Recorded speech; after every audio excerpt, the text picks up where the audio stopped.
Please start the webinar. We are also live on Facebook page icon. Okay. All right. Bismillahirrahmanirrahim. On behalf of ICAP, I welcome you all to this webinar on an extremely important topic of our code of ethics, which is around long association of audit professionals with an audit client.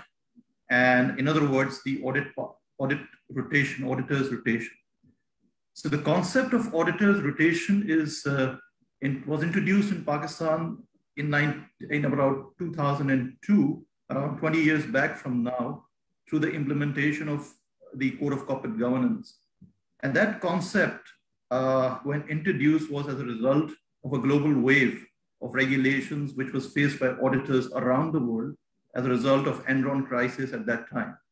And that concept of audit rotation is now well established, not only in Pakistan, but across the region and also globally.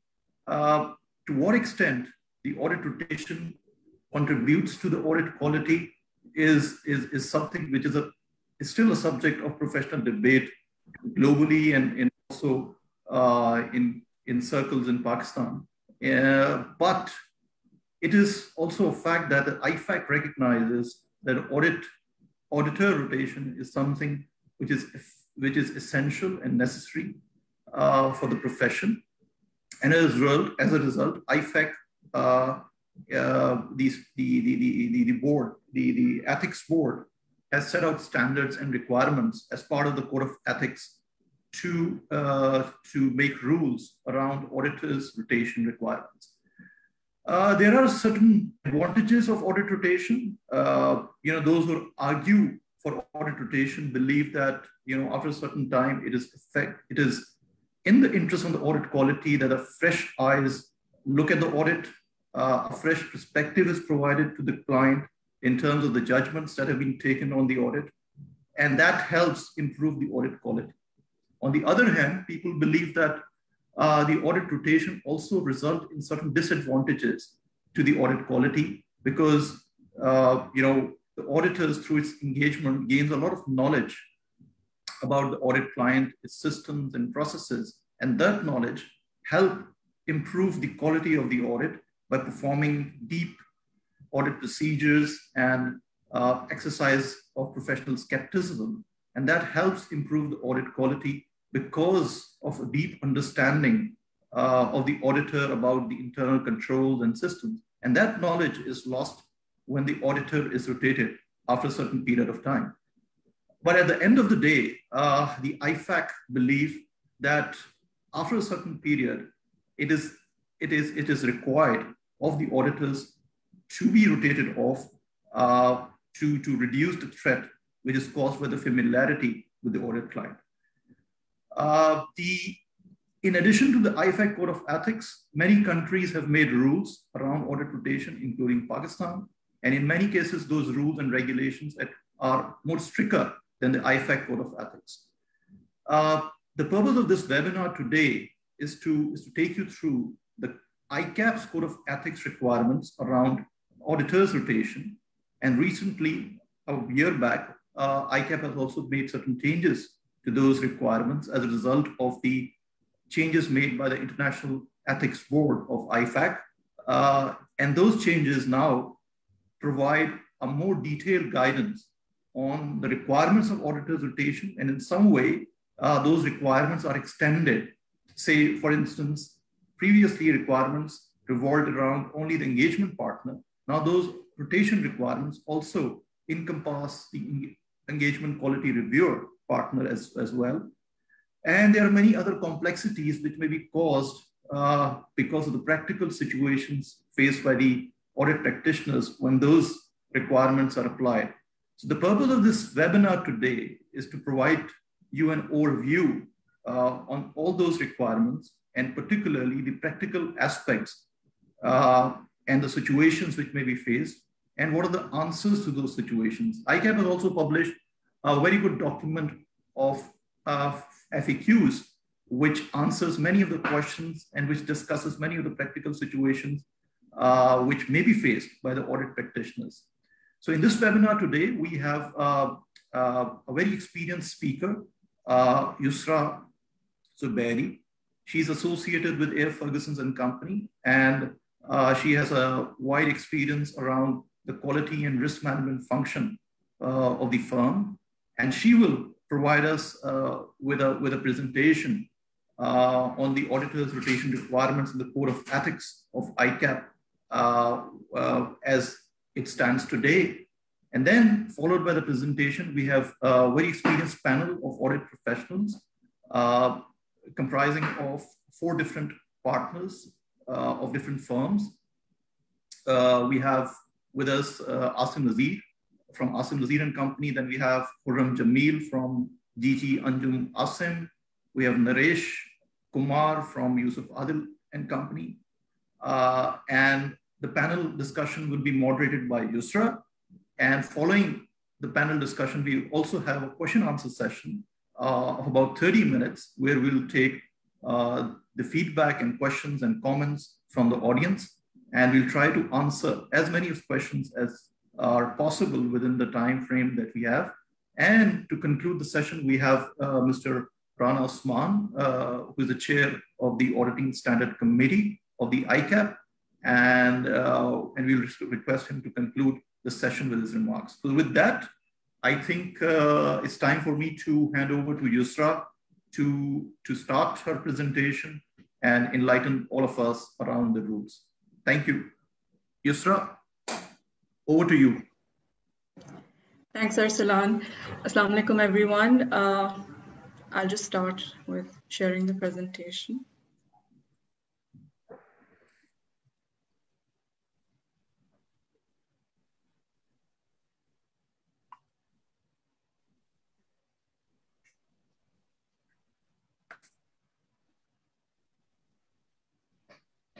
Okay, I welcome all of you. In today's session, as Arsalan explained, we will be discussing the audit partners rotation, which is laid out in the ICAP Code of Ethics. So ICAP issued its Code of Ethics for chartered accountants, which is referred to as the ICAP Code 2019. It is based on the ISPA code, which is issued by IFAC, which has been enhanced to cater to the local requirements wherever they are more stringent.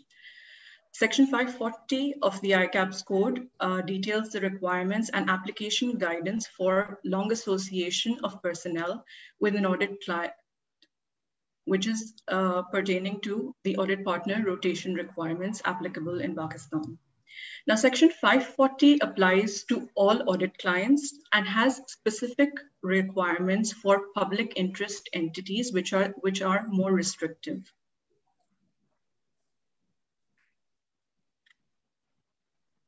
So if we look at the requirements for all audit clients, again, the background that the understanding of audit clients and its environment is fundamental to the audit quality. Firms are required to assess the following risks which can arise due to the long association. The first one being familiarity threat, which might be created due to an individual's long association with the client and its operations, the senior management, and the financial statements and financial information that forms the basis of the financial statements. Self-interest threat might also be created, which is the result of an individual's concern about losing a long-standing relationship with the client. Such threat might influence an individual's judgment inappropriately. Factors that are relevant to evaluating the level of such familiarity or self-interest threats can be seen in the next slide. So the factors that influence an individual's familiarity and self-interest threat include the overall length that an individual has been engaged with the client, including whether the relationship existed before he was part of this firm. So any prior experience in a prior firm also impacts the overall length of time that requires to be assessed. The second one being how long an individual has been engagement team member and the nature of the roles that he has performed. The extent to which the work of the individual is directed, reviewed, and supervised by more senior personnel would also impact it. The extent to which the individual, due to his seniority, has the ability to influence the outcome. For example, is he the key decision maker for the audit engagements? The next factor is the closeness of the individual's personal relationship with senior management or those charged with governance. Another risk factor would be the nature, frequency, and extent of the interaction between the individual and senior management or those charged with governance. So how frequently and the extent of the interactions are. The nature or complexity of the client or those charged with governance. So how frequently and the financial reporting issues and whether they have changed over the past years. Whether there have been any recent changes in the senior management or those charged with governance, whether there have been any structural changes in the client's organization which impact the nature, frequency, and extent of the interaction of the individuals. Again, a combination of these risk factors, if more than one exists at a particular client, they would increase or decrease the risk. For example, if the risk is created by a closeness of an individual partner's personal relationship with the senior management, for example, that risk is sometimes mitigated or reduced when that individual, of course, is no longer associated with the client. So again, a combination of these risks or can either increase or decrease the overall familiarity and self-interest threat. Again, these threats will be eliminated by audit rotation.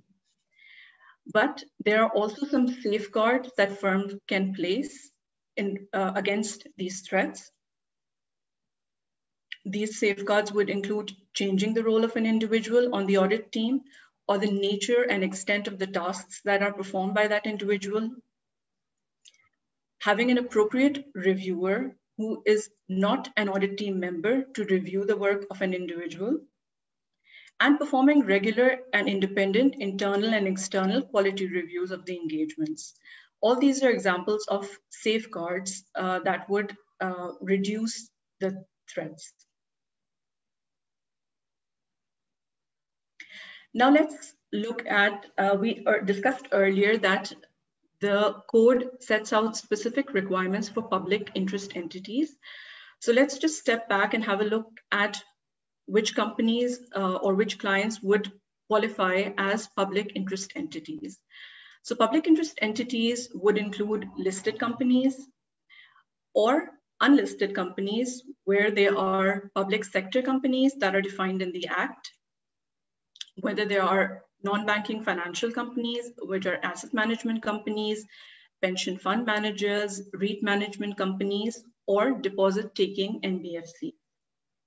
It also includes Mudarba companies, insurers, stock exchanges, commodity exchanges, central depository and clearing houses.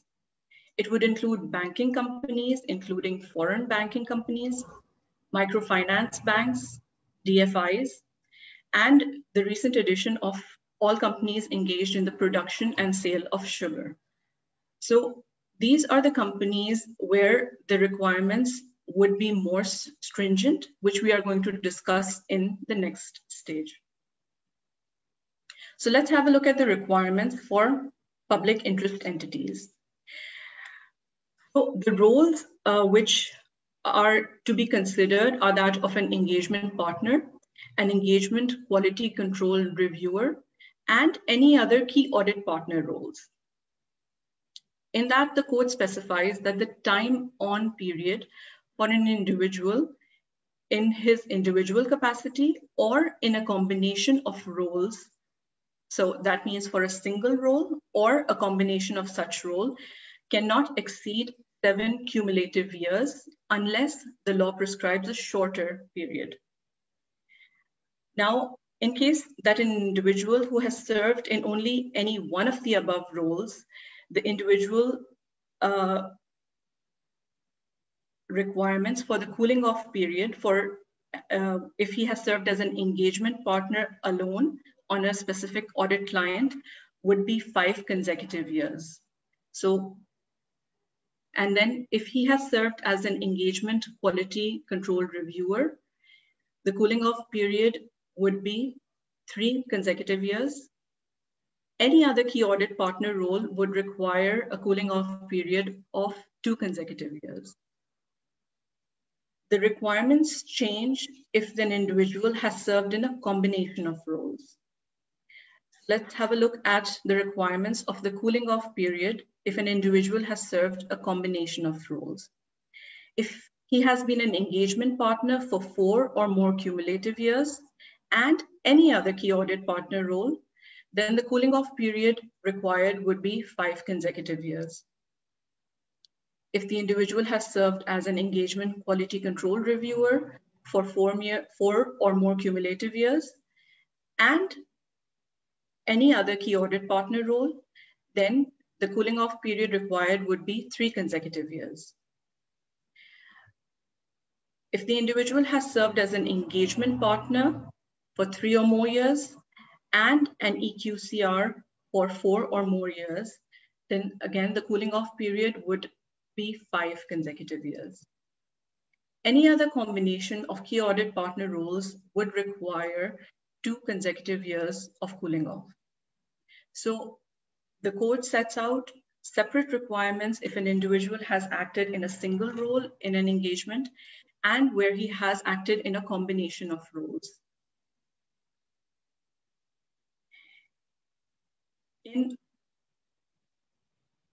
The requirements for audit clients that are PIs are also set out under various laws in certain cases where they would be more restrictive. So let's have a look at some of the laws that have a greater restriction. So for public sector companies, both listed and unlisted, the engagement partner role rotation is required after 5 years. That for engagement quality control reviewer and other key audit partner roles are the same, which is 7 years. For a listed company, in accordance with the listed company regulations, the engagement partner can serve a maximum of 5 years, and after which he has to rotate. The requirements for EQCR and key audit partner remain the same, which are specified in the code. In case of insurance companies, the Code of Corporate Governance for insurers requires that the engagement partner be rotated after 5 years. Again, there are no, the requirements for EQCR and key audit partner remain as with the ICAP code with a period of 7 years. All other public interest companies will be assessed in accordance with the ICAP code, which is 7 years for all the 3 roles.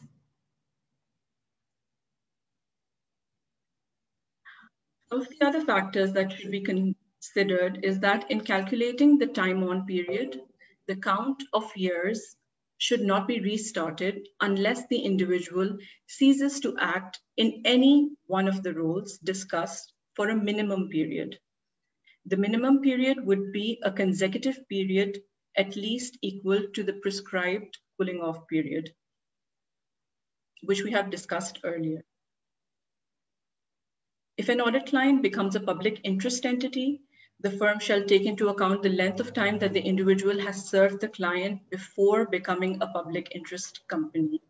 So at the time of the company becoming a public interest company and the key audit partner's association with that client in the past would also be considered in making this assessment. The cumulative period allowed remains 7 years. As an exception, if the individual has served at the client as a key audit partner for a period of 6 or more cumulative years, then the client becomes a public interest entity. He may continue to serve in that capacity with the concurrence of those charged with governance for a maximum of 2 additional years before rotating off the engagement. When a firm has only a few people with the necessary knowledge and experience to serve as the key audit partner on the audit of a public interest entity, the code requires that the rotation might not be possible unless the independent regulatory authority in the relevant jurisdiction has provided an exemption from the partner rotation. In such circumstances, an individual may remain the key audit partner for the length of the time that such an exemption has been granted.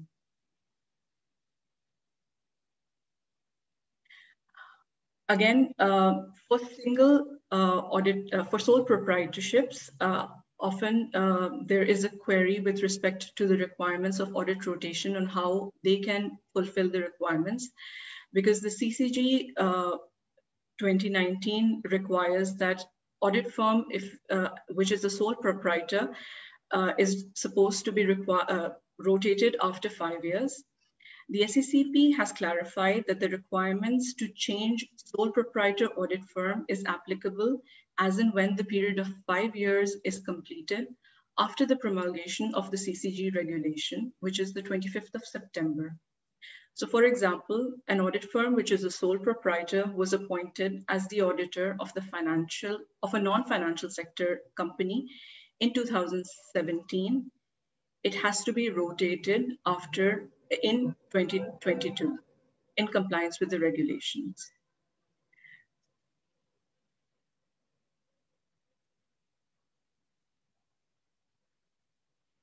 So these were the requirements that are set out by the code. I'll hand it over back to Arsalan now.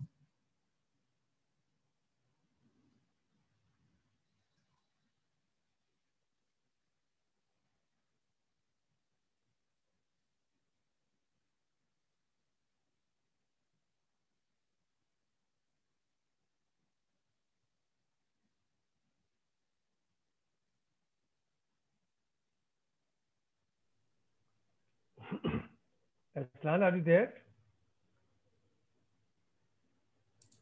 I'm here. I think we have an issue with the technical issue, perhaps. We can't hear Yusra. So request IT to look into that, please. But Yusra has ended her presentation actually. Now he has given back charge to you, so you can take over for panel discussion. Okay, so I has something more to offer. Anyways, I think it was sorry, just let me. Okay. Sorry. So thank you, Yusra. And I think it was a great presentation around the rules. And I think you clarified some of the questions already through your, through your good presentation in terms of the tables that you've shown. I think that are quite helpful because, there are various regulations from the SECP which also prescribe the rotation requirements, and most of them are housed in the corporate governance regulations. And the interplay of those regulations with the IFAC and the ICAP Code of Ethics is very important, particularly the definition of public interest entities. I think that remains, in some cases, quite judgmental because we have the legal definition of a public interest entities from the Companies Act, then and then the IFAC and the ICAP code prescribes that the listed entities and plus any other entities which by the law are designated as public interest should be considered as a public interest entity for the purposes of the ICAP Code of Ethics. So it is important to understand what the legal requirements are in terms of the definition of public interest entities. The recent addition, as you mentioned, is the sugar companies, which have been added by SECP as part of the definition of listed entity, as part of the definition of public interest entities. With that, I think it's time now to move to our panel for a discussion around these regulations and rules, and what are the practical situations which may be faced to implement those rules, and what can be done to provide more guidance to our members on the auditor's rotation aspects. So these are the angles which, and I think most importantly, I think we would also look forward to the comments of the panelists around their own experience of how the auditor rotation has contributed to the audit quality aspects, and what are the issues that are faced because of the auditor's rotation. For example, with entities which are quite specialized, and whether or not regulatory intervention in terms of more elaborative regulations is required to address such kind of situations. So anyways, I think the panel discussion would be moderated by Yusra. So I'll invite Yusra to take from me and moderate the panel discussion. Sure, thanks, Arsalan. I welcome the panelists. Let's start off with a general discussion around the benefits of the auditor rotation, the limitations and practical challenges that auditors are facing in complying with the rotation requirements. So if you could all, give us your experience with this fact. Okay, so Bismillahirrahmanirrahim. So this is Khurram Jamil. So I think we first need to understand that why there are different types of rotation requirements for different partners. And we would also agree that the engagement partner of any audit engagement is more prone to the familiarity and self-interest threats. So that's why the court has introduced more stringent requirements for rotation rules for the engagement partner as compared to the EQCR and the other key partners. So coming back to the benefits of rotation, I think this is quite simple, that it will improve the independence of the partners and the firm by reducing the self-threat and familiarity threats. And as Arsalan also mentioned, that when fresh eyes will be coming for the audit, so that will definitely improve the transparency of the audit. However, in my view, there are certain limitations for this rule also. Now, as you also mentioned, Yusra, in the presentation, that if there is sole partnership firm, a single member firm, or even if there is an audit firm which has less number of partners, I think there it will be a challenge, because they have invested in an audit client, and after 5 years, that audit client will have to be rotated. Plus, I would also say that if in case of a specialized industry, for example, a larger bank, even for a larger audit firm, this could be a challenge. Now, because that firm has also invested for 5 years to audit that larger bank or any other specialized industry, and if they lose that client, and I think that the loss of the knowledge might also impact the client also, because when the new auditors will be coming, so it is a possibility that timing issues, they could face timing issues.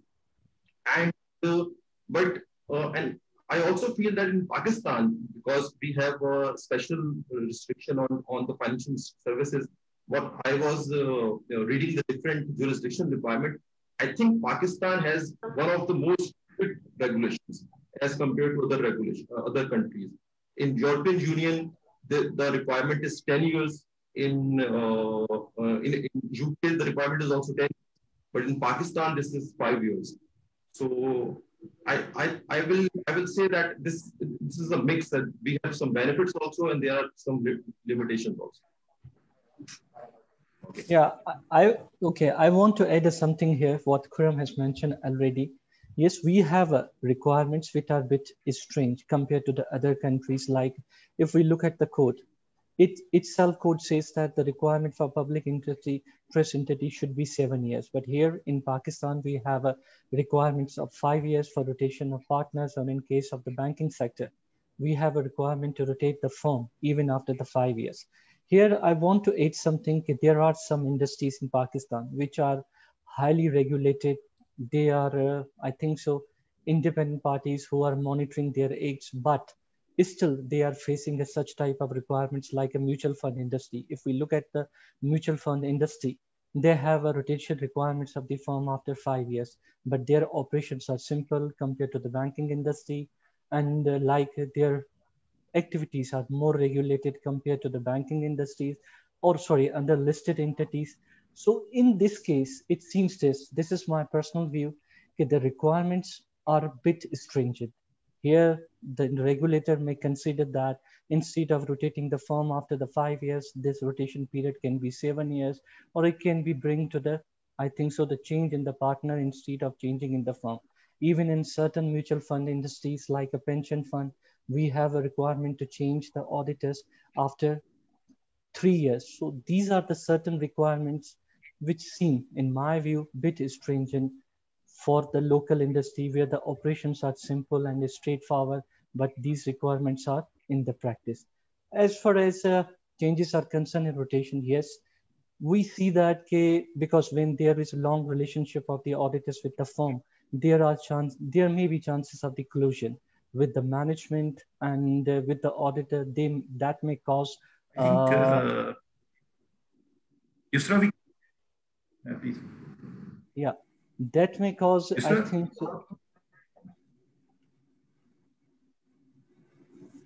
Yeah, Aslan, you want to say something? Yeah. Okay. No, go ahead, Naresh. Yeah. So in that case, I think so the rotation is a good option, because even when we are in the last year of the audit, we know that in the next year we are going to get rotated by another firm. Then being an auditor, and individuals put a more effort to clean up all the problems, because they know that in the next year the new firm is going to come and take the charge of the audit. And in that case, the auditors become more cautious, and then the things take things seriously.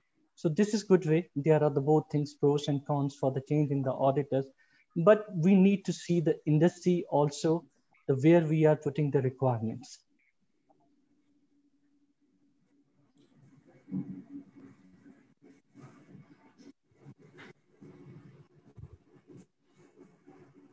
Sure. Asim, would you like to add? Ji, thank you very much. Asim here. Thank you, Yusra, for a very wonderful, sharp and crisp presentation on Regulation 540. Coming to your question, and Aslan also set the tone at the beginning, that actually the need for audit rotation has been a topic of discussion following various major corporate failures in recent years. There has been a general perception that in many cases of corporate collapses, the accounting firm was too close to the audit client and had failed to detect the warning signs of collapse for the client to take appropriate preventive measures. Therefore, it was suggested that there should be a regular change in the individuals who perform the audit of a client company. Again, this should prevent the auditor from becoming too familiar with the client and key members of the client staff as a result of developing a long and comfortable relationship. So, audit partner rotation has been adopted in most countries, but however, firm rotation is not very visible to the world at large. It is implemented in some countries like in Pakistan, and for public interest entities and financial institutions, it's been for 5 years. And for public interest entities, other than financial institution, audit partner rotation is sufficient, but for financial institutions and other certain institutions, accounting firm rotation is mandatory. So, as far as I can think of, the major argument in favor of accounting firm rotation, it definitely improves the public perception of independence, and it so may increase confidence in the quality of external audit. So this is the biggest argument in favor of accounting firm rotation. And, as correctly pointed out by Khurram and elaborated by Naresh as well, that definitely it comes with certain practical limitations and some hindrances. Let me give you my point of view that there may be some negative effects on audit quality and effectiveness in the first year following a change. So first year is very critical after the change. This is because the new auditors may take several years or some time to familiarize themselves with their new client and its procedures. And let me share with you, there is some evidence to suggest that there may be a higher instance of audit failures in the first year following a change of auditors. Yeah. And if this evidence is valid, let me say it again, and if this evidence is valid, the connection between company failures and a change of auditors might reflect an inability on the newly appointed auditor to identify problem in the client company. You know, this is very important. And there are also substantial costs from changing auditors regularly as the auditor attempt to familiarize themselves with the new client. So more management time is also needed to assist the new auditor to learn about the client company, its operations, and its systems. So these are my points, you know, regarding this audit firm, audit partner rotation, benefits, and some practical limitations. Over to you, Yusra.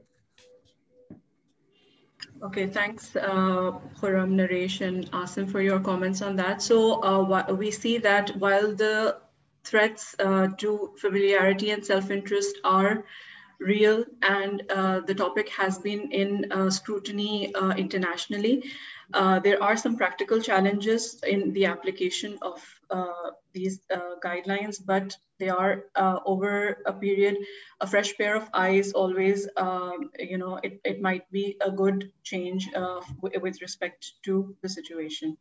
Now, if I may address my question to Khurram. Khurram, with respect to the time on and cooling off periods that are referred to in the code, with respect to those, if you could clarify whether they refer to financial year or calendar years. And are all key audit partners subject to the same time on and cooling off periods?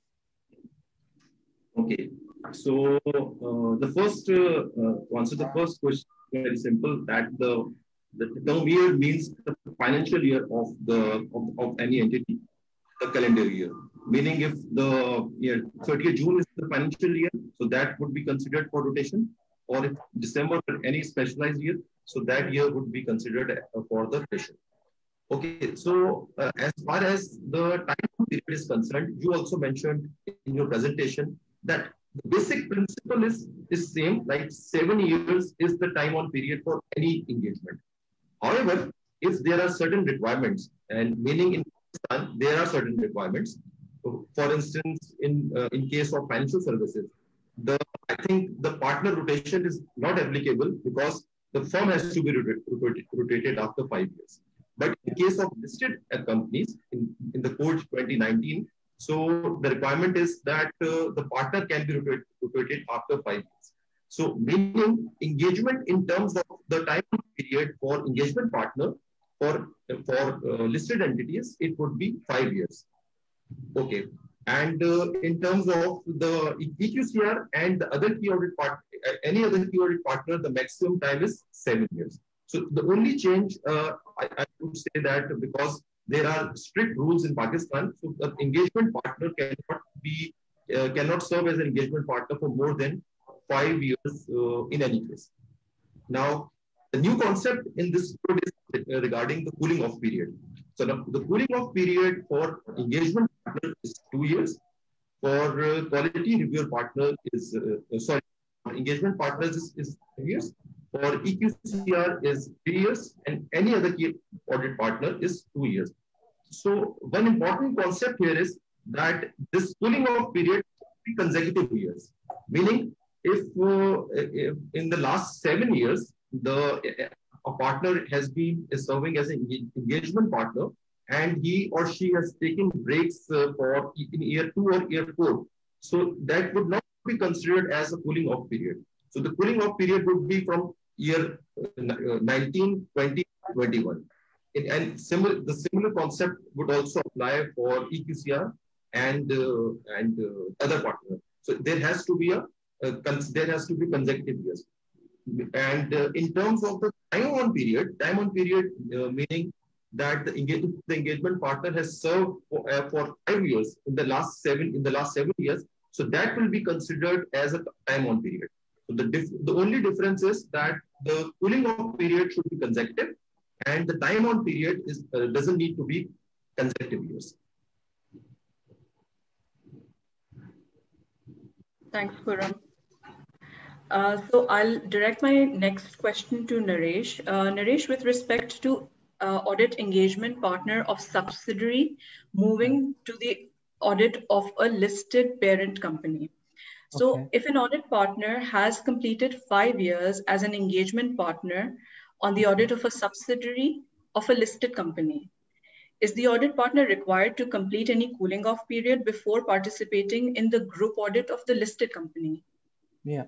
So before responding, we have to see that what is the role of our engagement partner of subsidiary with regard to the audit of the parent entity. If we know that that engagement partner is key audit partner for the audit of the parent entity, and then in such case, what I understand that the requirement of the cooling period will be applicable, and as Khurram mentioned already, for the cooling off period for the key audit partner is 2 years. So if you are a key audit partner from the group point of view, and you are also doing the subsidiary, then the cooling off period should be 2 years for him. The second situation can be that the subsidiary also itself is a listed entity and it is a material to the parent entity. So if these two conditions are met, in that case, the requirements for the key audit partner will be of the 5 years. But in other cases, I think so that these requirements of the cooling off period may not be applicable. But as you highlighted in your presentations earlier, there are certain safeguards and there are certain other indicators which can cause an independence issue. So before deciding, those factors should be considered and maybe safeguards should be understood before any decision is reached. Thanks, Naresh. So Asim, if we could just touch upon the cooling off period. So for example, an engagement partner for the audit of a listed company has served for 5 cumulative years in that role with the completion of the calendar year 2017 audit. The individual has subsequently not participated in 2018 and 2019 audits. Would he be able to come back as the engagement partner for the 2020 audit? Thank you, Yusra. Yes, this is a very practical and relevant question, and we get this a lot.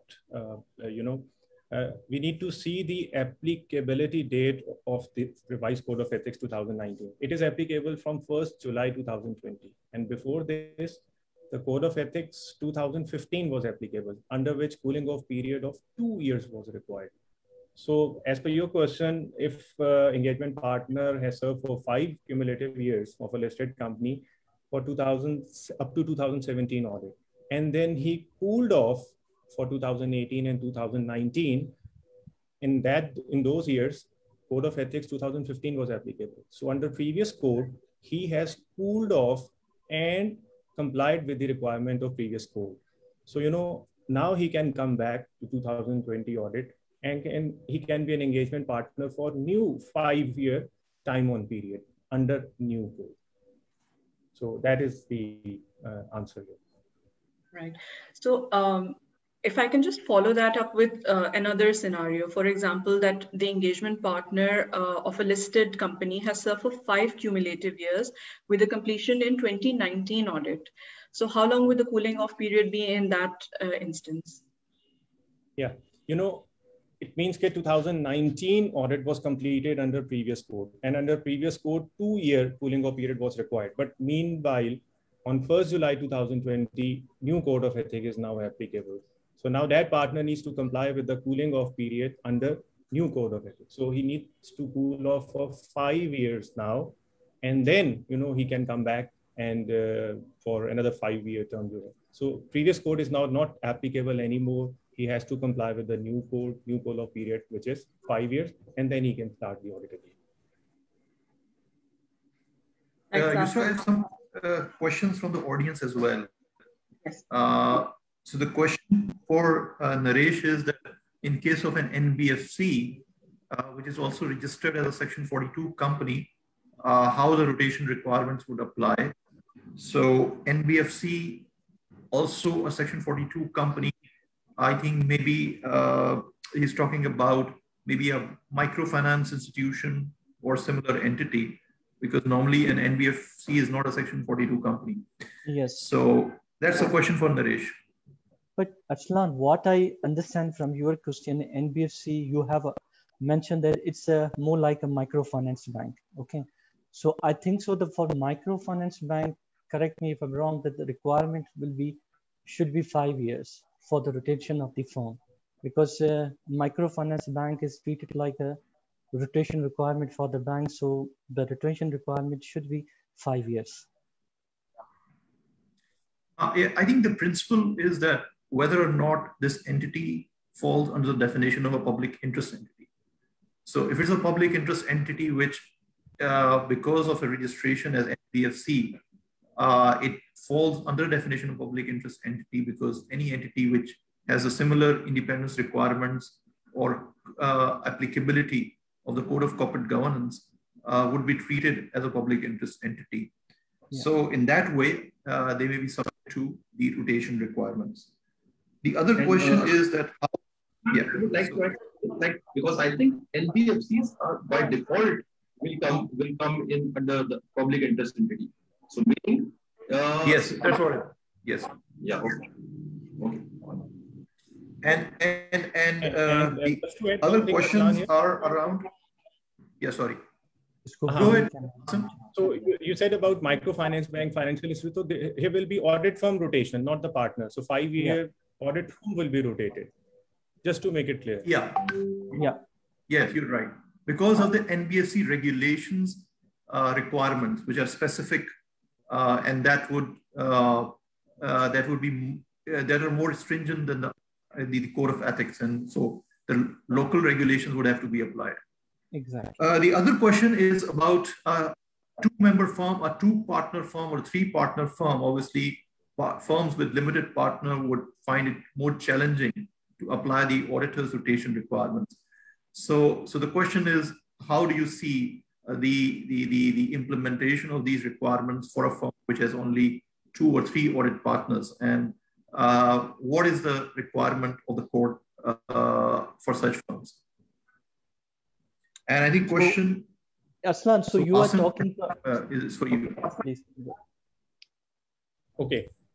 So no, I think Yusra covered this point under her presentation. Regulation 540.9.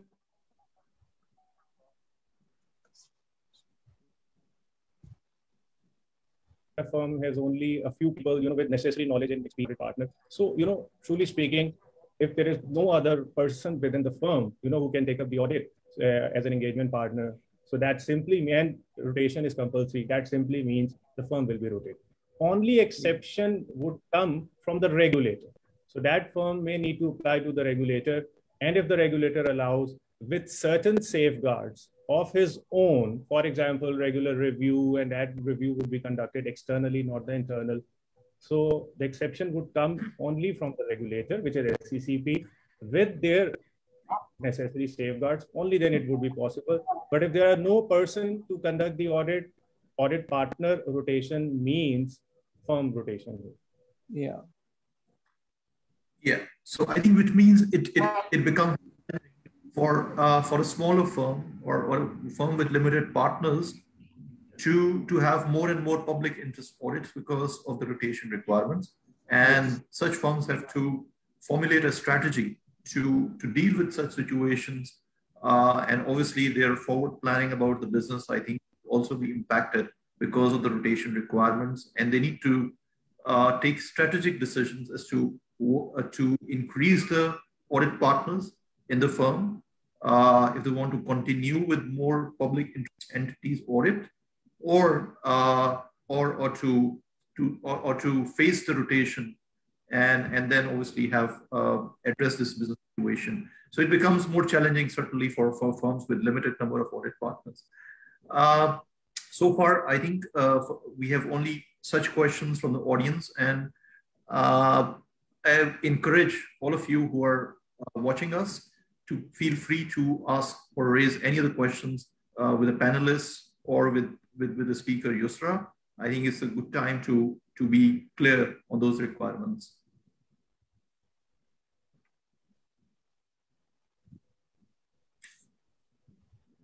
So I think we can continue with our Yusra. In the meantime, we may receive certain questions. Yeah.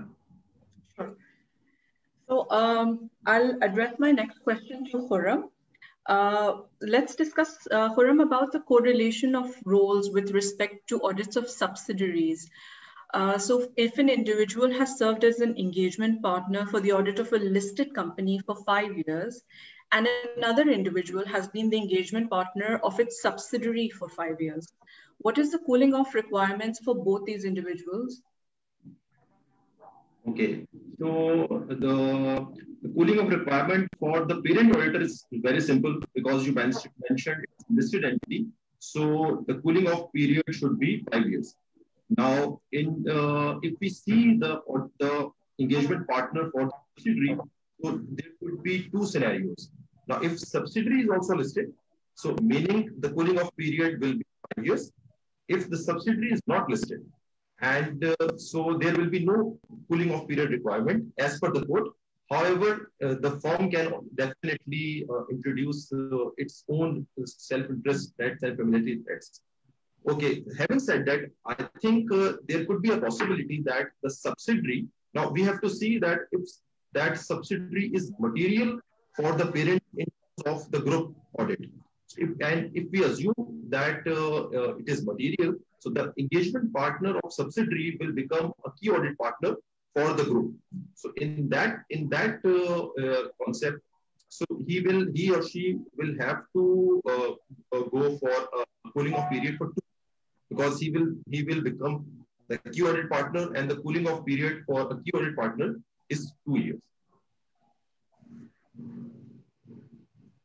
Okay, thanks for clarifying that, Khurram. Naresh, can you explain to us how breaks in service affect determination of the time on and cooling off periods for an engagement partner, the engagement quality control reviewer, and any other key audit partner for a listed company? Yeah, Yusra, thank you for this question. हमें थोड़ा सा इस तरह देखना चाहिए कि यार जो रिक्वायरमेंट ऑफ कोड की है वो कूलिंग ऑफ पीरियड जो है और टाइम ऑन पीरियड दोनों में थोड़ा डिफरेंट है.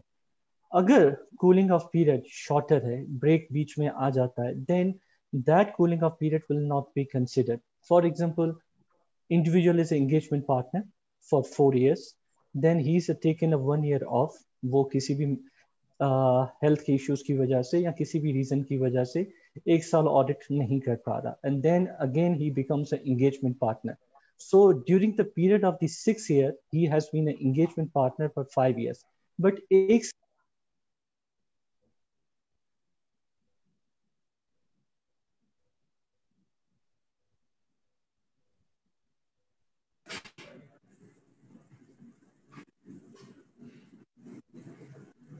I think we have lost Naresh. We have lost Naresh. In the meantime, I think we can take other questions. And so a very interesting question has been that if a partner is engaged with a client with a particular firm and he resigns after 5 years from that firm and joins another firm and want to take up the audit of the same client, which is a public interest entity, how that situation would be considered within the code? Asim, okay. Yes, it's a very good question. In fact, actually, the time would be counted for that partner, and if he was engaged with the same client in a different firm umbrella, that would be counted under his time on period. So it doesn't has to be a firm specific; it is person specific. So if a person has served previously under a different firm and now he has joined another firm and this client is same, so period would be counted from earlier period. Okay, so I think Naresh, we lost you. Please continue. Yeah, so मैं इस situation में अगर आपने 6 साल audit सर्व किया है और 1 साल आपने ऑफ किया था 5वें साल में, सो इन दैट केस वो जो कूलिंग ऑफ पीरियड है वो आखिरी साल का ऑडिट खत्म होने के बाद आपको 5 साल तक का कूलिंग ऑफ पीरियड लिया जाएगा. And the similar time on period के लिए तो सिचुएशन कुछ इस तरह से होगी कि अगर आप 3 साल के लिए पहले एंगेजमेंट पार्टनर रहे और 1 साल आप फिर ऑफ ले रहे हैं, 2 साल आपने फिर एंगेजमेंट रोल का किया, तो टोटल 6 साल के अंदर आप 5 साल एंगेजमेंट पार्टनर का रोल पूरा कर चुके हैं। तो उस सूरत में आपका 6 ईयर के बाद 5 साल का कूलिंग ऑफ पीरियड हुआ है। तो in nutshell when you talk about the breakups, तो cooling off period will be taken continuous period, but as far as time on period is considered, yes, you will see, you can count the period which you have spent after the breakups. Thanks, Naresh. Yes, so the important thing is that the time on period is cumulative and the cooling off period is always considered consecutive. So it has to be spent at a stretch. Yes. Okay, so my next question is to Asim. Asim, if an engagement partner for the audit of a listed company has served for 3 years at the completion of the FY20 audit, and that individual does not intend to participate in the 2020 audit, would he be able to come back for the 2021 audit for a new 5-year term? Okay, thank you, Yusra. Thank you for this question. First, I want to address what Arslan posted a question before. You know, there is a regulation 540.18, which specifically talks about this case service at a prior firm, and it will be counted towards. So this regulation 540.18 specifically addresses this issue, which Arslan raised. Now, coming back to your question, this definitely the engagement partner can come back for 2021 audit, but not for a new 5-year term, only for 2 additional years to complete the cumulative 5-year time on period. Because now the new code is applicable and new time on period is 5 years and he has served 3 years. If he's taking a break, then he has only 2 additional years.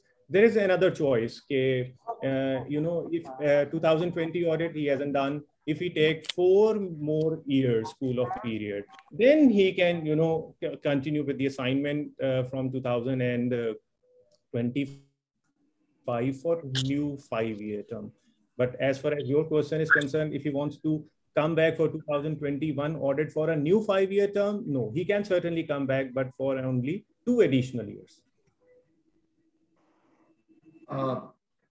Okay, so I have another question.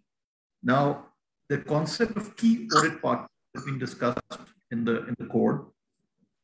So what is the definition of a key audit partner? Because in practical situations, I think many firms have leadership roles in the assurance and audit functions. And as a result, I think those partners also get involved in the engagement in a limited way. For instance, for issue resolution or taking certain decisions. Whether those partners would be considered as key audit partners within the meaning of the code, or there is any other specific definition with regard to the key audit partner? Yeah, sir. Actually, the key audit partner is any partner who can influence the opinion of the audit of the engagement.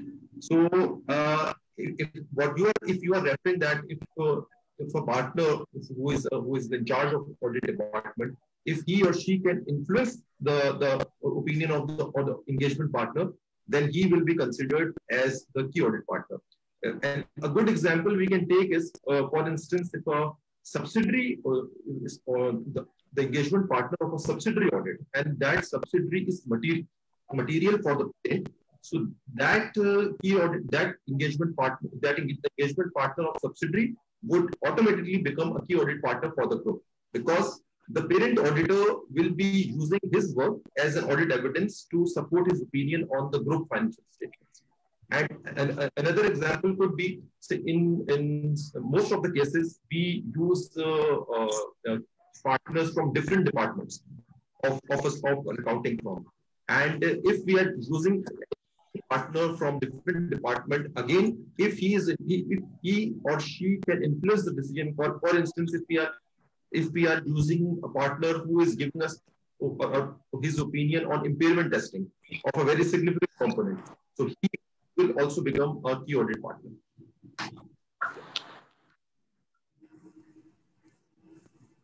All right. So I think Fahim, we have any other additional questions?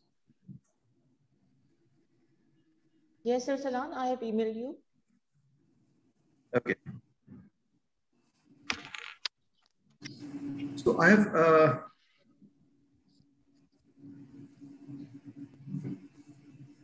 okay.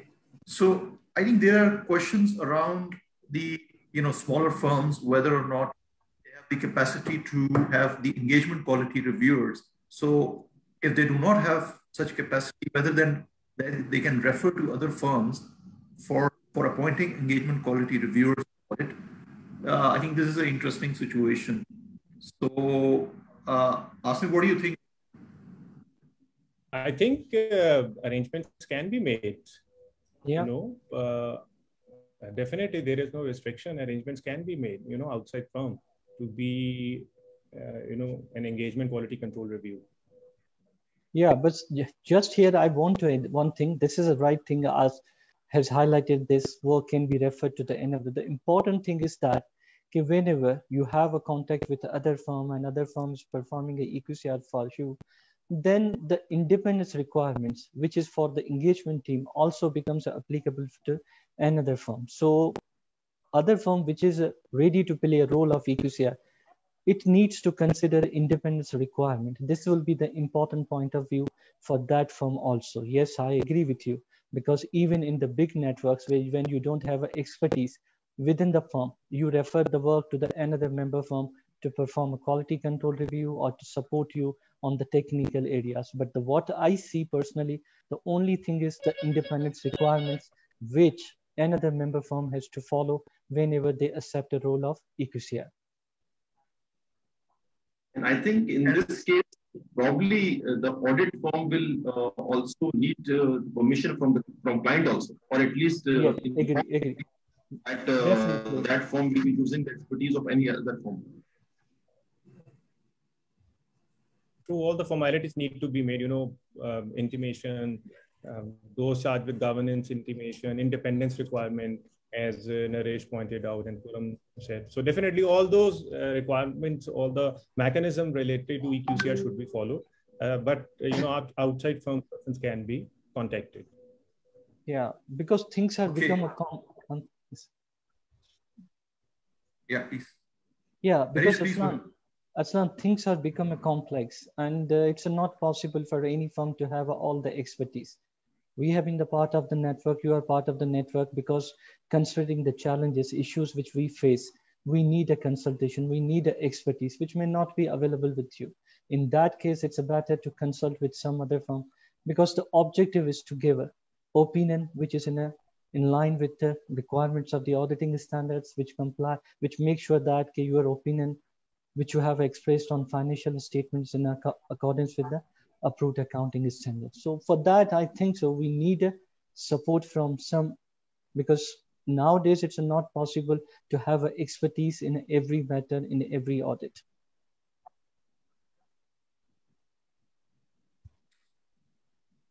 All right, I think this is quite interesting. And one of the situations that somebody has raised is about a bank that they have completed the 5 years period with a bank audit, and 3 years cooling off period has also been completed. And now the bank wants to appoint the same back. The state bank regulations and requirements do not specifically prescribe for any of the cooling off period. So whether or not they can accept that appointment. Naresh, I think this is for you. Yeah, I think so, Aslan. Here the cooling off requirement is for the engagement partner for the 5 years, what I understand from the code. So after the 3 years, the firm can be appointed, yes, as in the bank, but looking at the code and looking at this ICAP code, the cooling off requirements for 5 years, then what I understand, maybe you have a different view, the engagement partner can be the different, but the same firm can be appointed for the audit of the bank. Yes, I think this is correct, because the firm can take up the engagement, but they can appoint another engagement partner to follow the cooling off and the rotation requirements. So as a firm, there is no restriction on taking up that appointment. And as regards the, somebody also commented that because the client also expects the value addition of the auditor based on the knowledge that the auditor gains as a result of continuous engagement or involvement in audit over years. So when you are rotated off, then obviously that knowledge is no more available to the client. And as a result, the client may be able to benefit from the advice on the internal controls, on other areas that they may be looking for. And that's one of the disadvantages of the audit partners rotation, that that cumulative knowledge is in some way lost to the client and also for the firm. And with extended cooling off period of 5 years, certainly that knowledge cannot be used for next 5 years, and that becomes redundant. And therefore, the local regulations that we have in Pakistan, 5-year period and rotation requirements, which are more stricter than the global code of ethics, needs to be looked at in that perspective. Maybe whether or not there are any disadvantages as a result of the rotation rules that are prescribed by the regulations, and how that interrelate with the basically the audit quality objectives. Yeah. So that is a fair point, I would say, that's been raised. But certainly, I think the rules are made after considering all those points and prongs. And at the end of the day, many of the jurisdictions have made regulations around auditors' rotations, which are more stringent than the IFAC Code of Ethics. So many countries have those regulations, and governments have made rules on audit firm rotation, audit partners rotation. In many cases, they are more stringent than the IFAC Code of Ethics. And so that's a favorite area, I would say, for many of the regulators. So those regulations and those laws have to be complied with as part of the regulatory regime that we operate as a profession. So ICAP has a role, certainly, to make an assessment on the effectiveness of those rules, because 20 years have passed by, and we have seen implementation of auditors' rotation in Pakistan over the last 20 years. What has been the experience? I think a study can be done, and based on that, perhaps more, I would say, professional advice can be provided to the regulators on to further the objectives of audit quality. So, Farheen, if you have questions, one more thing I want to add with the point of the Aslan. Aslan has highlighted rightly, ICAP can read the rules and they can provide advisor to the regulator, especially in case of mutual fund industry, like a pension fund. I don't understand personally, this is my view, ICAP may have a different views, where the rotation requirement is of 3 years. I think so you need a first 1 or 2 years to understand the business and everything. And you get a learning curve after the 2 or 3 years investment. And suddenly after you get rotated after 3 years, so these requirements seem to be more stringent from the client point of view and from the firm point of view. These should be considered at the some forum, and the recommendation should be provided to the regulator. I think since you have raised a mutual fund, I think there is another aspect which needs to be considered, because the requirement is for each individual firm to rotate auditors. So as a result, what happens is asset management company has 5 different firms with different auditors. Yeah, whereas you have a same system of internal control, you have a same knowledge.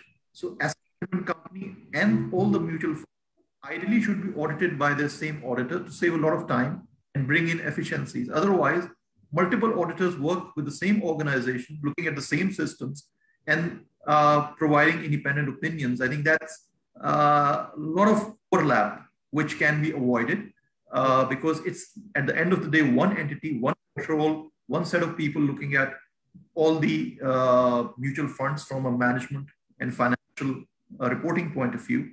So maybe I think a regulation should prescribe that with the audit rotation, it needs to be considered that one firm should be appointed for the AMC and the audit of all the mutual funds managed by the AMC. So it should be considered as one group of entity.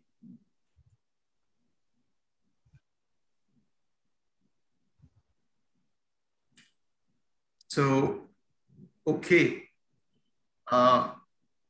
So Naresh, Asim, any more thoughts that you would like to share, or Yusra, Khurram? I think we can move for, I think, because we still have some questions left for the panel. So do you have any other questions? Yes, I just have a last couple of questions lined up. So my next question would be to Naresh. If we could discuss about the combined roles, if an individual has undertaken a combination of key audit partner roles on the audit of a listed company, how should the time on and cooling off period be determined in those circumstances? We have touched based upon it in the presentation, but if you could, just give us your views and a bit more elaborate on that. Yeah, thank you, Yusra. Once again, I think so you covered it in your presentation, but again, देखिए, जब आप 2 roles या 3 roles कर रहे हैं किसी भी over the period, हमारे पास मैक्सिमम जो रिक्वायरमेंट आई है वो 7 साल की है, तो उसमें आपको ये देखना पड़ेगा कि मैक्सिमम पीरियड आपने किस रोल पे लगाया. Suppose again I am going to quote you some example, like we are taking a period of the 7 years, and out of the 7 years some individual has played a role of key audit partner for 5 years and 2 years as an engagement partner. I think so then in that case you are required to follow the requirements of the cooling period which are applicable for the key audit partner. तो उसमें जो आप maximum period लगा रहे हो किसी भी role के ऊपर, तो उसको आपको कंसिडरेशन करना पड़ेगा to determine the cooling off period. अगर आपने 5 साल एज ए की ऑडिट पार्टनर लगाया है और 2 साल इंगेजमेंट पार्टनर, तो उस सूरत में आपका कूलिंग ऑफ पीरियड वो होगा जो की ऑडिट पार्टनर का है. अगर यही चीज सिचुएशन रिवर्स हो जाती है और आपका इंगेजमेंट पार्टनर का रोल 4 साल का है और की ऑडिट पार्टनर का roll over the 7 year period 3 years का है, तो उस सूरत में शायद आपको जो कूलिंग ऑफ पीरियड अप्लाई होगा वो वही होगा जो इंगेजमेंट पार्टनर के लिए होगा 5 साल का.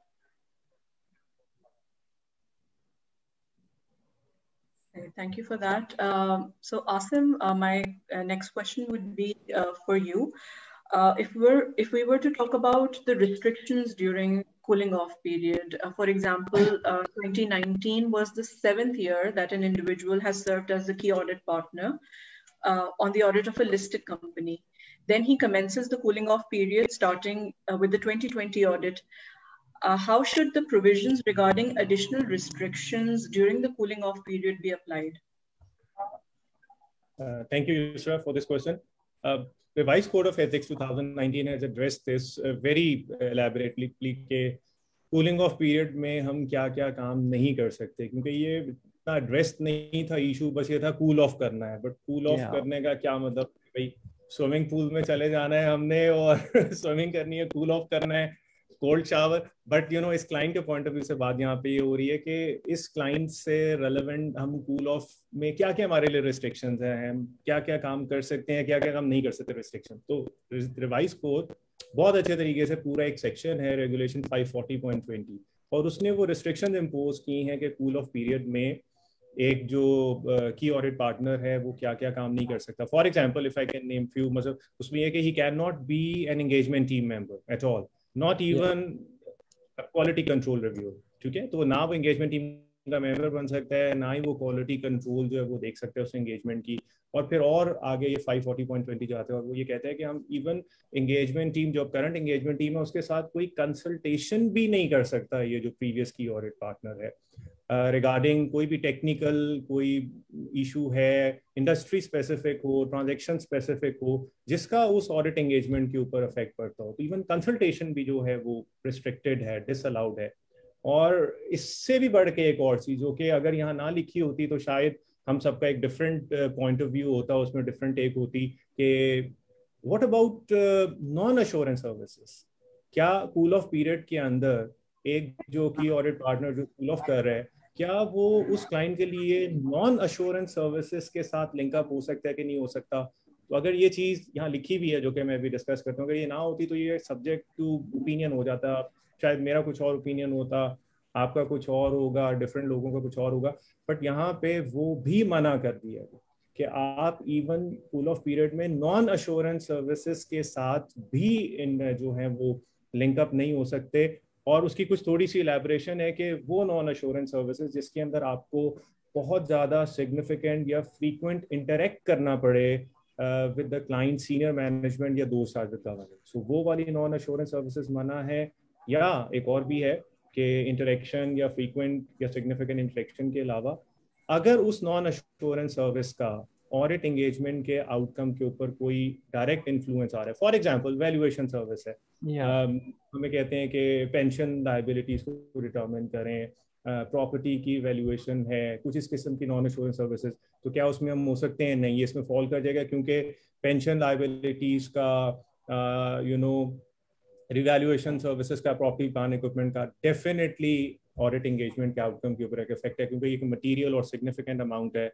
और अगर वो कूल ऑफ पीरियड में एक प्रीवियस की ऑडिट पार्टनर ने उसके ऊपर वो सर्विसेज परफॉर्म की है तो ये कोड उसे रिस्ट्रिक्ट करता है। तो बहुत अच्छे तरीके से 540.20 के अंदर ये सारी रिस्ट्रिक्शन जो हैं बहुत अच्छे तरीके से डिफाइंड हुई हैं, and now there is no room for any controversy, I would say. So over to you, sir. I think I just want to add one thing. I think Asim has very rightly explained this. I think there's only one exception in this. Like if the engagement partner of the last year, the team can consult him. Like if any issue was present in the last year file, in the last year audit, and that issue also is a current issue for the current year. So only he can be consulted for those. Otherwise, Asim is 100% correct that he or she cannot be involved in any key decision. Very right, Puram. Thank you for pointing this out. Yeah. He can be consulted for his audit or his judgment that he exercised during his audit period. So definitely, you are absolutely right. Okay. I think we have so another question around the role of a senior manager or key executives on an audit, and whether rotation requirements come to that level or not. So Khurram, if you can answer that as well. Okay, so the code specifically, this code is applicable only for the partner level involvement. However, this code meaning that if there was a person who was senior manager or director before promoting as a partner, so he or she will not be considered as for the time of or the cooling period. However, the code also restricts that the audit firm can definitely apply its own self-interest threats and cumulative threats to that individual, which was not the engagement partner or any key partner at that time. But as far as his role is concerned, is the cooling off period and the time on period will be considered from the day he becomes the partner and he takes any role in the engagement. Yes. Okay, I think that's, yeah. Asim, you wanted to say something? Can I add something? Definitely, Khurram Sahab pointed out very well. Just to elaborate on the that point, this mandatory rotation of partner is only applicable when two conditions are being met. We are talking about public interest entities audit, and we are talking about key audit partner. So this mandatory rotation comes with these two conditions: public interest entities and key audit partner. And other than that, if you are not a key audit partner or you are not auditing a public interest entity, then this code's journal long association with personnel regulations apply. And that is now up to the firm to look at it, apply, evaluate the threat, and apply safeguards or address the threat. But there is no concept of mandatory rotation. So these two things must be taken into mind. The mandatory rotation is only for public interest entities and for key audit partners. मैं एक चीज add करना चाहूंगा जिस पे शायद आईकैब हमें या अरसलान भी यहाँ पे further from the ICAP point of view clarification मिल जाए। पाकिस्तान में तो जब फर्म की बात होती है तो वहाँ हम पार्टनर के रोल को ही सब रोल्स में देख रहे होते हैं। जब हम आउट ऑफ द पाकिस्तान देख रहे होते हैं तो वहाँ फर्म्स के अंदर डायरेक्टर्स भी जो होते हैं वो actually they are not partner but they perform EQCR of the engagement. But there can be some situation, क्या एक पब्लिक इंटरेस्ट एंटिटी में एक डायरेक्टर है जो वो उसके एक्सपीरियंस को देखते हुए but somehow because of reason he is not a engagement partner और partner in the firm, he is performing a EQCR of 5 years, 6 years, 7 years continuously। तो उस सूरत में अगर वो एक तरह से की ऑडिट पार्टनर का रोल कर रहा है but because of the certain title certain reason उसकी पार्टनर का टाइटल उसके पास नहीं है, तो मेरी अंडरस्टैंडिंग होगी कि उसके ऊपर भी ये 7 साल की रिक्वायरमेंट्स अप्लीकेबल होगी। But again the different views can come, क्योंकि देखा जाए उसने भले टाइटल पार्टनर का यूं ना हो जो डीड की वजह से हो या किस चीज से, बट वो उस एंगेजमेंट में एक जो रोल अज्यूम कर रहा है वो की ऑडिट पार्टनर का ही अज्यूम कर रहा है। वो जो अगर हम कोड को भी देखें जो की ऑडिट पार्टनर की डेफिनेशन देता है कि जो क्रिटिकल जजमेंट्स हैं या ऑडिट की डिसीजंस है वो उसको इन्फ्लुएंस कर सकता है और वो 7 साल तक के ये रोल दे रहा है, तो उस सूरत में भले वो एक्चुअली टाइटल पार्टनर का ना हो जो डीड के हिसाब से, बट उसने रोल जो अज्यूम किया हुआ है वो की ऑडिट पार्टनर का किया हुआ है, तो ये रिक्वायरमेंट मेरे हिसाब से उसके ऊपर अप्लीकेबल होनी चाहिए। Again,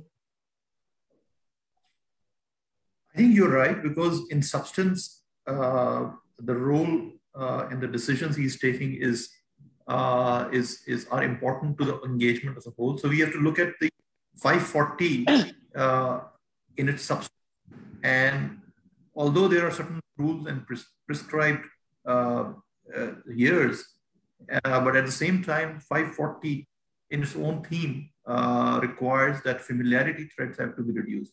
Yes. So when a familiarity threat arises in a key decision-making position for an engagement, the firm has to take a decision that what safeguards have to be applied in such situation.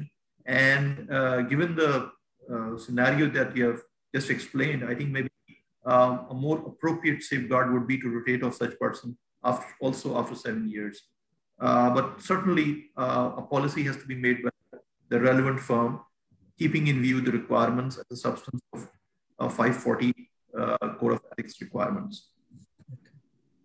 Because I think under the current mandatory rotation will not be applicable for that individual. So it will depend upon the firm's policies only. Yes, I think, and we know that many of the firms have made such policies, and they basically apply rotation requirements to the key executives and director level people as well, in practice, obviously. Yusra, you have other areas for the panelists? No, I've covered my questions with that were to be addressed to the panelists. Yes, sir. And Fareen, we have any more questions from the audience?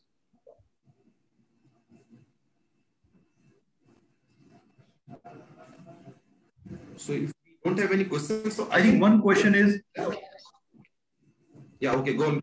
Go on. One question is that, but I think that's what very clear from the cooling off requirements, that somebody have asked whether if there is a partner who completed 5 years and 6 years, he rotated off to another partner, and the 7th year he wants to take up the engagement again, whether it is allowed or not. So I think it's very, very clear for the cooling off requirements that he has to complete the cooling off period of 5 years before he's able to be to take up the role of an engagement partner on the same engagement, if this engagement happens to be a public interest entity. So that is quite clear from the new rules that we have. I think we will have a lot of other questions when we implement these requirements practically in years to come. And as and when such situations would arise, I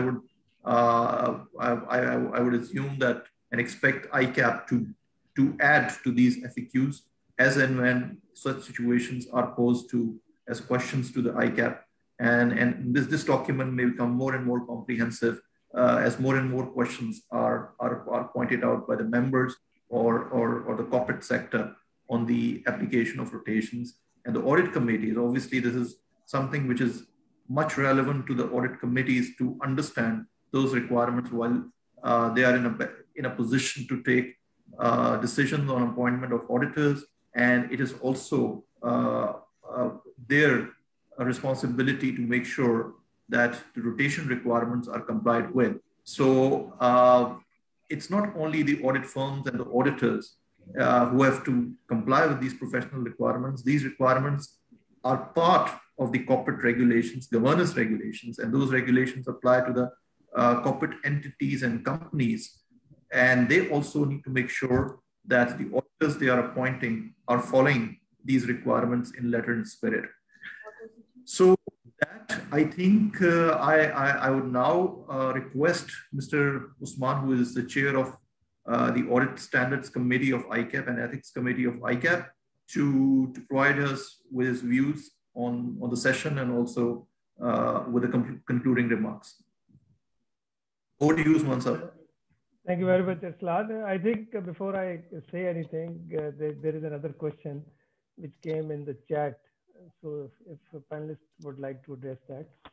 The question is, if there is a major change in board and management of client, would this be considered in continuation of engagement partner time on period?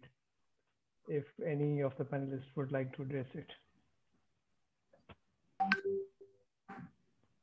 Yes, I think. If you can speak a little louder, because आवाज आपकी थोड़ी सी कम आ रही है. नहीं, और उस्मान राणा साहब जो बात कर रहे हैं वो एक चैट में क्वेश्चन आया हुआ है, उसके ऊपर वो पैनल का व्यू चाह रहे हैं. सही है राणा साहब, यही है ना मैटर? जी ऐसे है. बस देखिए सर, अगर बोर्ड में चेंजेस आ गई है, मैनेजमेंट में चेंजेस आ गई है एंड ये लिस्टेड क्लाइंट है, तो आई थिंक सो कि it's not going to impact on the rotation requirement in case of the public interest entity. भले अगर बोर्ड और मैनेजमेंट में चेंज हो जाए and public interest entity client है and as a engagement partner and आप हैं, तो 5 साल के बाद आपके ऊपर रोटेशन की रिक्वायरमेंट तो होगी. That's my view. ओके, मेरा व्यू भी नरेश यही है. Basically this is something which is being asked. और एक दो आजकल इश्यूज आए हुए हैं, क्योंकि वो जब हमारा QAB जाता है ना, QAD क्वालिटी एश्योरेंस वाले लोग, तो ये चीज आती है कि जी अच्छा, तो हम रोटेशन तो रिक्वायर्ड थी, बट वहाँ तो शेयर होल्डर्स चेंज हो गए थे. So there was a big change in the management, shareholders, so all together there was a change. So why we were required to be rotated, क्योंकि हमें तो familiarity थी with the previous owners and management. So it's all together new management owners, so we have no familiarity that. मेरे हिसाब से why should we be reported? Sir, हम opinion financial statement पे दे रहे हैं, मैनेजमेंट की क्वालिटी या कैरेक्टर के ऊपर नहीं दे रहे. ऐसे आई थिंक फारूक का क्वेश्चन एड्रेस हो गया.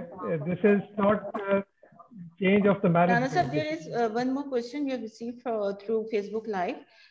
Participant has asked, what would be the penalty of violation of ICAP code if we don't follow the requirements of audit partner rotation?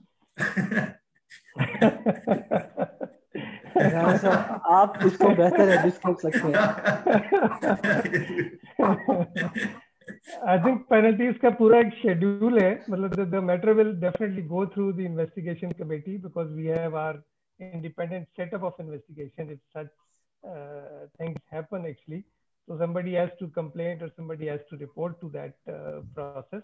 So if something comes to the knowledge of the institute through some complaint or directly to secretary, so the matter will be taken up. So there are independent schedules given in the ordinance. So there will be penalty or some other, let's say, repercussions if there is any non-compliance. Because Code of Ethics, once adopted by the institute, is part of the directives and the regulations. So our members have to comply with the Code of Ethics as they are required to, or we are required to comply with the ordinance, other directives, ATR. So it's equal to that. So if there is any non-compliance, so then definitely there is repercussions for that non-compliance given in the schedule or in the law. So we have to go through that. This is from the ICAP, and if something happens from SCCP, that will be in addition to that. So वो एक bonus होगा अगर SSCP ने कोई और action ले लिया. So this will be in addition to what ICAP can do. Okay, Fareed, if there is no other question, so we can sum up. Excellent session. Yusra, for your great presentation. Arslan, Asim, Naresh, Khurram, excellent panel discussion. Ladies and gentlemen, the attendance, of course, their participation has made it a great session, I would say. मैं वैसे ऐसा expect नहीं कर रहा था, because partner rotation is generally said to be something specific to firms. So looking at the participants, looking at their participation, their questions, and the way it has been handled, Yusuf, again, very effective coordination with the panels. So overall, this has been a great session in my view. And we are hoping to have many more such sessions on the court like this, and inshallah better than this. मैं थोड़ा सा इस topic से हट के थोड़ा general एक बात करना चाह रहा हूँ, because being part of the governance of ICAP कुछ फंडामेंटल्स हैं I think which should be highlighted. मेरी जो जनरेशन है, अब माशाल्लाह मैं तो नरेश को छोड़ के बाकी सब यंग जनरेशन देख रहा हूँ पैनल में और स्पीकर, तो आप डेफिनेटली हमारे बाद आए हैं. तो हमारी जनरेशन को भी जो इनहेरिट हुआ from our seniors, that was कि हमने राइट फ्रॉम इंसेप्शन जो इंटरनेशनल बेंचमार्क्स स्टैंडर्ड्स थे, we adopted all that, and I am thankful to my seniors कि उन्होंने ये ब्रेव डिसीजन लिया. एंड टुडे अल्हम्दुलिल्लाह we are at par with many jurisdictions, जो कि शायद डेवलपिंग जो कंट्रीज हैं और इकोनॉमीज हैं वहाँ के जो अकाउंटिंग बॉडीज हैं वो उस तरह से एट पार नहीं है इंटरनेशनल प्रैक्टिसेस के द वे वी आर. इसमें इंटरनेशनल फाइनेंशियल रिपोर्टिंग स्टैंडर्ड्स भी हैं, ऑडिटिंग स्टैंडर्ड्स भी हैं, and similar is the situation with the ethical standards. Ethical standards भी हमने डे वन से अडॉप्ट किए, और ओवर द पीरियड जैसे जैसे एथिकल स्टैंडर्ड्स में एवोल्यूशन होता गया, हम भी उसके साथ इवॉल्व होते गए. लास्ट जो कोड था, यस जो करंट कोड है, ऑफ कोर्स हमने थोड़ा लेट अडॉप्ट किया. उसकी भी एक रीजन थी, because there was one change which was introduced earlier, which was नौकलार actually, और नौकलार के ऊपर बहुत सारी चीजें क्लैरिटी में नहीं थी, तो we took some time. और फिर जब नौकलार के साथ कंबाइन होके नया कोड आया, तो then definitely we made an effort. और जो एक हमारा प्रोसेस है, auditing standards committee, then council, after thorough deliberations हमने उस कोड को अडॉप्ट किया, और उसमें definitely whatever was required to be incorporated in addition to what has been prescribed internationally, because हमारी कुछ stringent requirements अपनी भी हैं.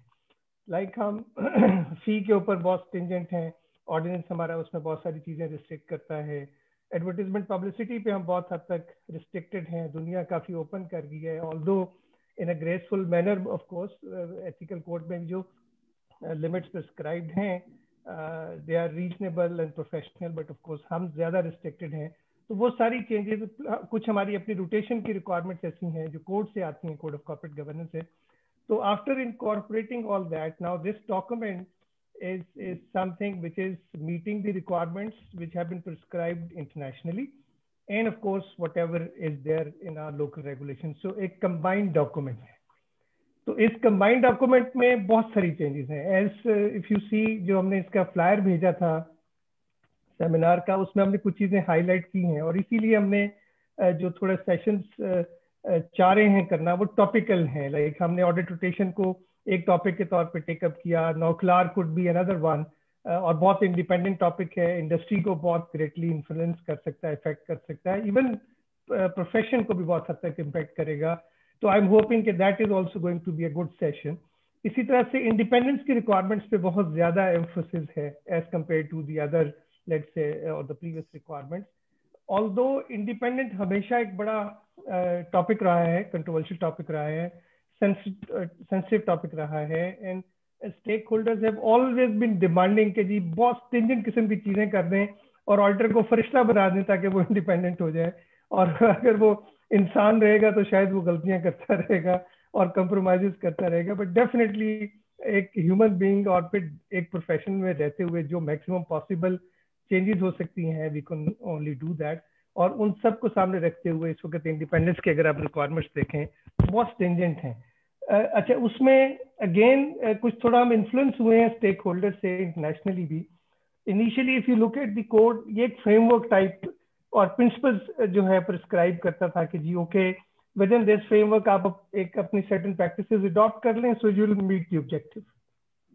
लेकिन ग्रेजुअली स्टेक होल्डर्स ने इतना इन्फ्लुएंस किया है अकाउंटिंग प्रोफेशन को इंटरनेशनली, आप बाकी स्टैंडर्ड्स में भी देखें, IFRS में भी देखें, डिस्क्लोजर रिक्वायरमेंट्स, आइजा की रिक्वायरमेंट्स ऑडिट कैरी करने की, इसी तरह से एथिकल स्टैंडर्ड्स में भी now it's a mix of regulation type of thing, directives कि आपने ये करना है ये नहीं करना। लाइक रोटेशन में बड़ा सिंपल कि इतने साल के बाद पार्टनर रोटेट कर दो, अब उसकी फेमिलियरिटी है या नहीं है, इतने साल से पहले वो वापस नहीं आ सकता, वो हो सकता है उस चीज को इन्फ्लुएंस ना कर रहा हो, but still it has been prescribe. तो कुछ चीजें फ्रेमवर्क से, प्रिंसिपल बेस्ड अप्रोच से निकल के अब रेगुलेशंस पे आ गई।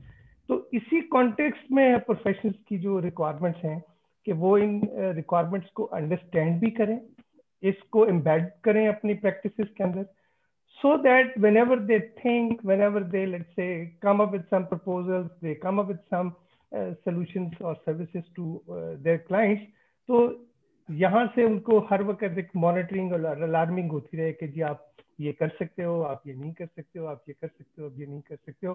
So this type of activity in my view एक बहुत रेगुलर बेसिस पे करने वाली है। तो हमने बीइंग ICAP और जो ऑडिटिंग स्टैंडर्ड्स कमेटी है, वी मेड आवर एफर्ट्स। हमने ऑल्दो IFAC ने इस पे बहुत ज्यादा काम किया है, उनकी भी पब्लिकेशन बहुत ज्यादा अवेलेबल हैं, बिकॉज दे ऑल्सो फील कि जो इस वक्त कोड की एक सिचुएशन है, सो कम्प्रीहेंसिव डॉक्यूमेंट, सो कम्प्रीहेंसिव रिक्वायरमेंट्स कि आपको बहुत ज्यादा सिचुएशंस एनकाउंटर करना पड़ सकती हैं जहाँ पे गाइडलाइन की जरूरत होगी। तो उन्होंने भी बड़ी कम्प्रीहेंसिव गाइडलाइंस इशू कर रखी हैं। बट अगेन जो लोकलाइज कॉन्टेक्स्ट में हमारी स्पेसिफिक चीजें हो सकती हैं, वी हैव आल्सो ट्राइड कि हम FAQs की फॉर्म में जितना मैक्सिमम गाइडलाइन दे सकें। There may be more questions, जिस तरह अरसलान ने भी कहा, वो क्वेश्चंस जैसे जैसे हम इम्प्लीमेंट करेंगे आते रहेंगे, और definitely we are here to provide required guidance, क्योंकि at the end of the day institute का ऑब्जेक्टिव यही है कि हमारे members individually, firm wide, professionally, collectively इन तमाम स्टैंडर्ड्स की कंप्लायंस करें। अगर हम कंप्लाइंट होंगे तो इंस्टीट्यूट कंप्लाइंट होगा, प्रोफेशनल कम्युनिटी कंप्लाइंट होगी, और डेफिनेटली हमारी जो रेटिंग और the position where we stand today as far as these international standards are concerned, will be able to maintain it. उसके लिए जो गाइडेंस, जो फर्दर आप सपोर्ट समझते हैं कि इंस्टीट्यूट से होनी चाहिए, that is always welcome. FAQs में आप मजीद चेंजेस चाहते हैं, डेफिनेटली वो इनकॉर्पोरेट हो जाएंगी। इसी तरह से हमने नौकलार पे इंडिपेंडेंस की और रिक्वायरमेंट्स पे 2-3 सेशंस और प्लान किए हैं। नेक्स्ट 2-3 वीक्स हम रोल आउट करेंगे, सो दैट के जो उसमें अंडरस्टैंडिंग की चीज़ें एटलीस्ट हैं वो एक डिफरेंट व्यूज के साथ हम पेश कर सकें, आपके क्वेश्चंस को आंसर कर सकें। Even if something is needed, you can always come to institute through technical department. Auditing standards committee again एक बहुत वाइड रेंज कमेटी है, उसमें प्रैक्टिस के लोग हैं और all cross let's say practice representative है। उसमें जो आपके इश्यूज आते हैं डेफिनेटली हम ट्राई करते हैं कि उसको आंसर किया जाए। तो with all this we'll try कि जितनी मैक्सिमम सपोर्ट और गाइडेंस मेंबर्स को दी जा सके, to create awareness, to create competency within that, and to create that feel कि हमें अपनी डे टू डे लाइफ में इसको एम्बेड कर लेना है बेसिकली इसकी रिक्वायरमेंट्स को, सो दैट जब भी आप कुछ सोचें, कुछ करें प्रोफेशनली, तो first of all you feel कि यार okay this is my conduct, ये मैंने करना है, ये मैं नहीं कर सकता, ये मेरा फ्रेमवर्क है, सो दैट एट द एंड कोई और आके हमें ना बताया कि हमने नॉन कंप्लायंस कर ली है, हमारा अपना इनर हमें गाइड कर रहा हो कि हमें कंप्लायंस करनी है। उसके अंदर छोटे साइज की फर्म्स हैं, definitely they will also develop required policies. Medium size में उनको जो रिक्वायरमेंट हैं they will do it themselves. इसी तरह से लार्जर साइज की जो फर्म्स हैं वो विद इन फर्म पॉलिसीज इस तरह से डेवलप करें, so that at the end of the day we are compliant of all these requirements. So ये एक बेसिक मैसेज है, टेक्निकल डिटेल्स तो बहुत हो चुकी, जो मतलब as ICAP governance representative I would like to share with all of you. With all this, thank you very much for being here. Participants का माशाल्लाह मैं नंबर देख रहा हूँ, and throughout they have been there. उनकी presence definitely reflect करती है कि they are interested in that, and definitely that encourages us to come up with more solutions. Once again, thankful to all the panelists, क्योंकि मैं देख रहा हूँ पिछले 2-3 हफ्ते से जो एक्टिविटी चल रही है, फरीन ने जिस तरह से सबके साथ कोऑर्डिनेट किया हुआ है, all panelists, Yusra, the speaker, Naresh, Asim, Khurram, Arslan, they all have been coordinating. So एक बहुत time आपने निकाला, and I look forward to have your more time on different topics. और आप लोगों का जो contribution है in the subcommittees of that main committee जिसमें हमने ये code के relevant areas को देखा, that is also appreciable. So once again, thankful to you. Once again, thankful to all participants. And being really impressed with the session, I close the session with vote of thanks to all of you, and the promise that whatever guidance, whatever support is needed from the Institute to remain compliant, to remain ethical, to follow these international standards at par with the international community, inshallah, Institute is there.